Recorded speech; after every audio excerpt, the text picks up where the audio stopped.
Welcome to my channel. Remember to stay updated with our new content. This is an unsolved mystery. In June of 1977, a woman called Barbara Walters was working on an episode of 2020ths. Her team was focusing on the case of a girl named Amanda who was being kept by her parents in a soundproof room in their home. The room contained no windows or doors. It was bare except for a chair, a sink, and a toilet. The girl's name was later revealed to be Michelle Knight, and if you thought the details of this case were scary, just wait. Here's what happened. Michelle's parents believed that she had a rare disease which caused her to make terrible noises. So they constructed a soundproof room in their home to keep their daughter in, and to keep Michelle from escaping. They put bars on the windows and bolted the door. But even after they built this crazy room, Michelle would still make noises, so her parents locked her in there 24 hours a day. For 8 years, Michelle's parents told everyone that she had a mysterious illness. They also convinced doctors to lie for them and cover up the truth about their daughter's condition. However, one day, Michelle's schoolteacher noticed that Michelle wasn't walking correctly. She reported this to Child Protective Services, but when officials visited the house, Michelle's parents told them everything was fine, although Michelle appeared well-nourished. Child welfare officials didn't trust her parents and took Michelle to the hospital for tests.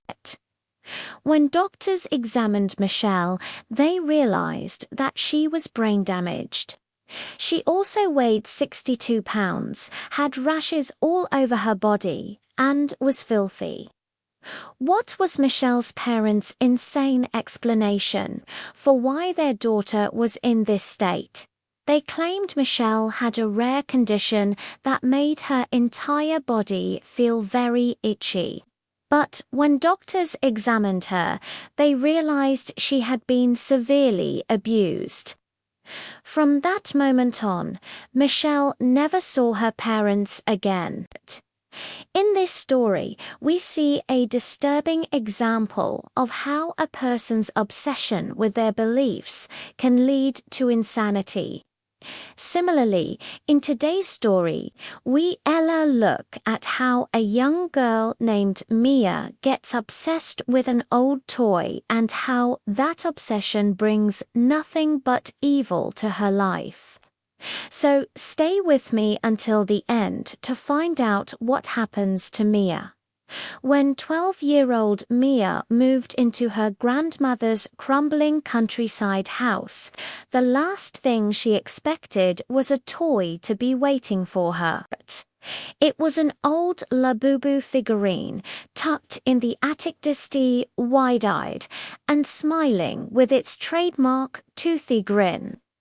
Its once bright yellow fur was dulled with age, and the ears flopped unevenly. "Must have been Mum's," Mia whispered, brushing cobwebs off its head. Her grandmother hobbled into the attic behind her. "Don't play with that thing," she warned, voice suddenly sharp. "Your mother used to talk to it." Said it talked back. Mia blinked. "It's just a toy." Her grandmother didn't argue. She just muttered a prayer and left. That night, Mia placed the Labubu on her windowsill. Its grin caught the moonlight, looking far too ... knowing. Around 3:11 a.m., she heard it, click, click, click, like claws tapping across the wooden floor. She sat up, heart thudding. Nothing, just shadows stretching across the room. She glanced at the window. The Labubu was gone. She scrambled out of bed. There it was, sitting by her closet, facing her bed, still grinning. Mia picked it up and put it back on the windowsill. Probably just the wind, she told herself. But the next night, it happened again. Click, click, click. This time, it was by her pillow. The third night, she didn't sleep. She pretended to, watching through half-closed eyes. At 3:11 exactly, the Labubu's head slowly turned to her. It blinked, then it climbed down the sill. Its limbs moved like broken twigs, snapping in reverse. It crawled, not walked. Crawled like a spider with a twisted face across the floor, claws tapping, until it sat by her bed, staring. Mia didn't move, didn't breathe. The Labubu whispered, in a voice like dry leaves blowing across a grave. It said, "Your mother let me in. Will you?" The next morning, Mia ran to her grandmother, crying, "It's moving. It talks to me." Her grandmother's face turned pale. "I told your mother not to bring that thing back from the forest. She made a deal. A deal. She wished for her wishes. Youth, beauty, escape. But Labubu never gives without taking. What did it take? She was never the same. By the time she gave it to me, she couldn't speak, could only grin. Just like it." Mia shook her head. "We have to get rid of it." Her grandmother's eyes were glassy. "You can't throw it away. If it likes you, it stays." That night, Mia didn't sleep. Instead, she brought a hammer. At 3:11, the Labubu moved again, crawling, tapping. When it reached the foot of her bed, Mia jumped up and smashed it once, twice, 3 times. Yellow fur, plastic, bone. It let out a high-pitched giggle as it shattered. But when Mia looked down, it was empty inside. No stuffing, no toy parts. Just a dark, wet stain on the floor. The house was silent for 2 days. No tapping, no whispers, until the 3rd night. Mia's grandmother found her standing at the window, smiling, wide, too wide. "Mia," she asked. Mia turned around, slowly. Her eyes were glassy, her skin pale, her smile stretched to her ears. She didn't say anything. She just giggled. The same high-pitched giggle the Labubu had made, and whispered, "I let him in."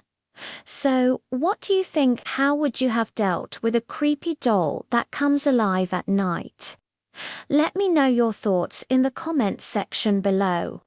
Also, don't forget to subscribe for more interesting videos like this.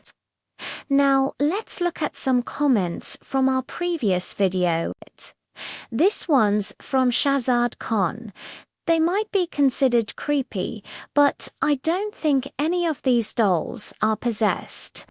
I believe they're just extremely intelligent robots that have gone rogue. Someday soon, we will see machines rise up against humans. They'll use artificial intelligence to fool us and then kill us. Wow, I agree with you. Robots have become smarter every day. In fact, researchers at the University of Oxford predict that AI will surpass human intelligence by 2045. Another comment comes from a user, "This is wrong. Dolls aren't creepy. It's just that they don't move or react when you try to interact with them. That's weird. You should only ever play with living things." Well, this person has a point. After all, the word robot comes from the Czech word robota, which means forced labor. So maybe it's natural to feel uncomfortable when something artificial can mimic human movement. But come on, don't you think it's just a little bit unnerving when a doll that's supposed to be inanimate suddenly moves? We can't help but feel a sense of dread when we encounter such situations. This next one is from a viewer. To those saying they're not real, you're wrong. These dolls are absolutely real and exist in museums all over the world.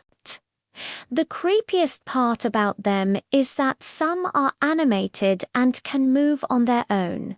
Yes, there are plenty of realistic dolls out there that are designed to look like real people. Take a look at this unsettling wax replica of a girl, or how about this doll that's so lifelike you might mistake it for a real baby. Finally, let's read a comment from a viewer. I don't believe in ghosts or demons, but I'm still freaked out by this stuff. I guess it just goes to show that sometimes our own minds can be the scariest part of any horror story. Thanks for watching and subscribing. See you next time.